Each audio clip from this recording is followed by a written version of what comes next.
हम डिमांड करते हैं कोई बहुत बड़ी किसी वस्तु की, छोटी वस्तु की, और वो हमें नहीं मिल पा रही है। हम भक्ति साधना भी कर रहे हैं, तो अनजान व्यक्ति जिनको ज्ञान नहीं है, वो अपनी सारी भक्ति का, सारे माइंड का जो ना जोर, सारी टेंशन इससे बात पर ला दे कि भगवान यो हो, ये लगा देता है, ये हो जा, मुझे ये वस्तु मिल जा, नौकरी मिल जाए या कोई और वस्तु मिल जाए। तो सुख प्राप्ति के लिए संत सुखी मन जीती हो। यदि हम किसी वस्तु को पाने का प्रयत्न कर रहे हैं और नहीं मिल रही है, तो ये सोचना चाहिए इसमें कोई हमारी भलाई है। परमात्मा जो करता है वो सही करता है। ये बातें हृदय में समानी पड़ेंगी, ये फार्मूले अपनाने पड़ेंगे इस इक्वेशन को सोल्व करने के लिए, कि परमात्मा जो करता है वो गलत नहीं करता। ठीक है, हमने अनजानों ने से कति गलत लगता हो, क्योंकि हम जीव हैं। एक भक्त ने कथा सुनाई, वैसे भी ये कई जगह लिखा हुआ सब पुस्तकों में, कि एक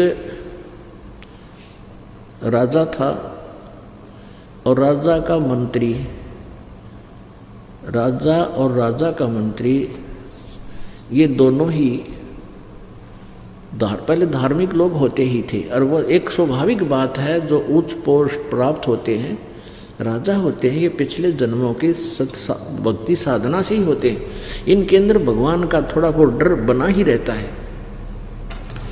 तो राजा को इतना विश्वास नहीं था प्रभु पे, लेकिन मंत्री जी को, मुख्य जो उसका मंत्री था, महामंत्री, उसको बहुत विश्वास था परमात्मा की एक एक वाणी पे।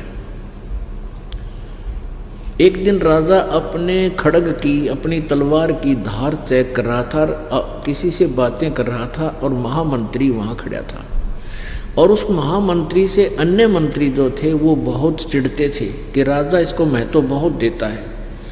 आगे पीछे से राजा के कान भी भरते थे कि ये महामंत्री आपको, आपका अच्छा नहीं है, ये आपका जो है हितैषी नहीं है, हमने इसके बारे में ऐसा सुना ऐसा सुना। लेकिन राजा नहीं मानता था, क्योंकि राजा ये मानता था कि धार्मिक आदमी है, भगत आदमी है, गलत नहीं हो सकता, ये ईर्ष्यावश बोल रहे हैं।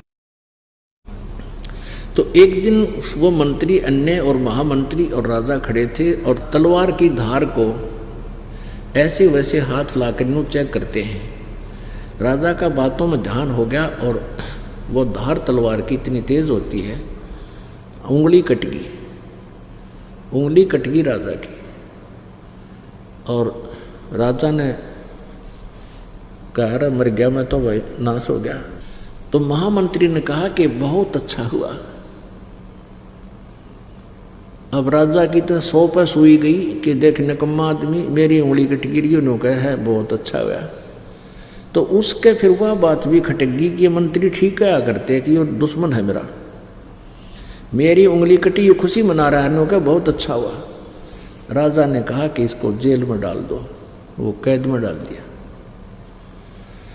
5-4 महीने के बाद, 5-6 महीने के बाद राजा की वह कटी हुई उंगली का पीड़ा बंद होगी, बाकी वो टूंड सा न्यू का न्यू रह गया, वो ठीक हो गया जितना था, वह कट की जरूर इतनी, वो घाव भर गया उसका कटने के बाद।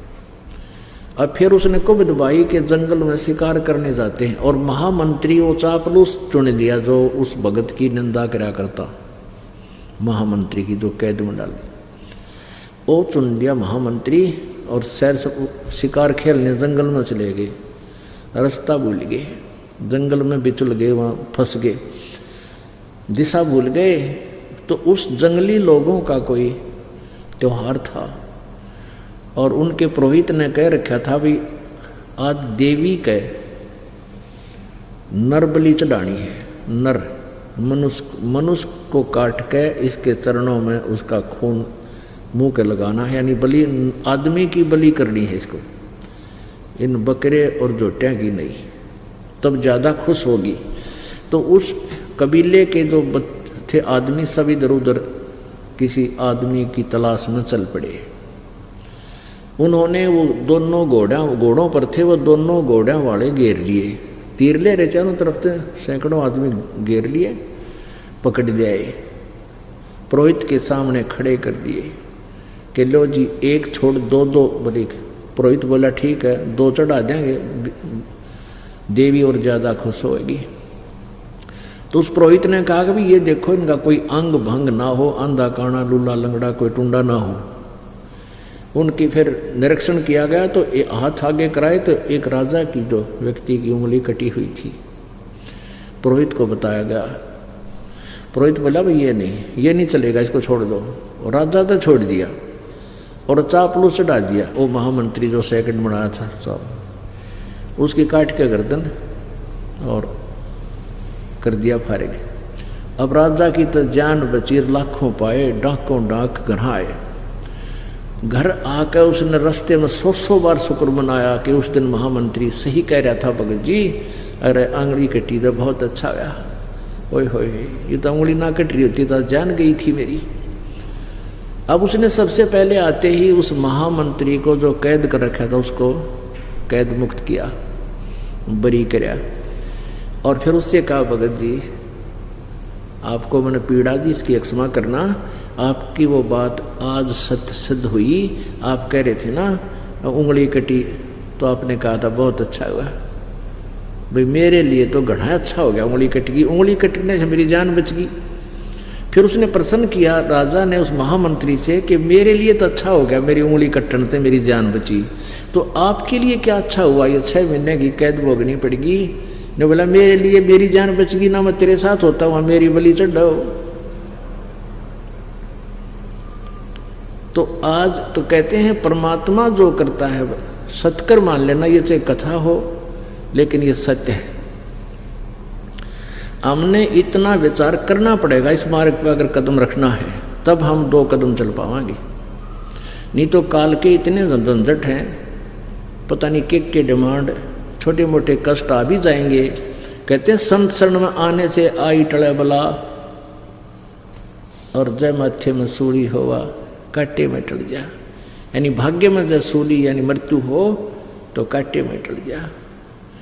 इन बातों पर विचार करके हम परमात्मा के मार्ग पर चल पाएंगे और इसके लाभ न उठाएंगे। तो यहाँ इस प्रकार जैसे आपको कोई हानि भी हो रही है तो न्यो मन जीत्या जाएगा। कहे कबीर और सब दुखिया, एक संत सुखी मन जीती हो। अब जैसे किसी को छोटी मोटी उकचुक हो भी जाती है, तो आपको जब ज्ञान है इस परमात्मा का, आपने मन जीत रखा है, आप भगवान के इस ज्ञान के आधार से इस मन की परों को काट दोगे कि भगवान जो करता है ये गलत नहीं कर सकता। चाहे आज हमें कितनी हानि होती दिखे है, लेकिन परमात्मा जो कर रहे हमारे हित में है। यदि हम अपने नियम पर धर्म कर्म पर ठीक हैं, और यदि हमने अपना धर्म कर्म में बिगाड़ रखा है, नामखंड कर रखा है, मर्यादा भंग कर दी, तो फिर तो वह हानि स्वाभाविक सही हो रही है आपको। फिर उसमें भगवान का रोल खत्म हो गया, आपकी किस्मत चल रही है। तो इसलिए कहते हैं जब लग हंसा हमरी आना, और काल लगे नहीं तेरा बाना। परमात्मा कहते हैं जब तक मेरा भक्त मेरी मर्यादा में रहेगा, आन में, आन कान बोलते हैं ना, तो तब तक काल तेरा तीर नहीं लगेगा, तेरे कर्म दंड को मैं तो उसको हानि नहीं दे सकता। तो हमने भगवान की प्रत्येक मर्यादा को ऐसे पालन करना चाहिए जैसे खेल के खिलाड़ी होते हैं, उनकी मर्यादाएं होती हैं, और जरा सी मर्यादा यानी नियम भंग होने से वो फाउल हो जाता है, उसको बाहर फेंक देते, निकाल देते, बाहर बैठ जा। तो इसी प्रकार पुण्यात्मा हमने फाउल नहीं होना, खेलना है तो ढंग से खेले, ना तो अपने घर बैठ जा। कोई भी काम आप करोगे उसको मर्यादा में और सच्ची लगन से करने से, सावधानी से करने से बात बनेगी। नाम खंड नहीं होना चाहिए। काल का सबसे पहला दाव है आपका नाम खंड होते ही।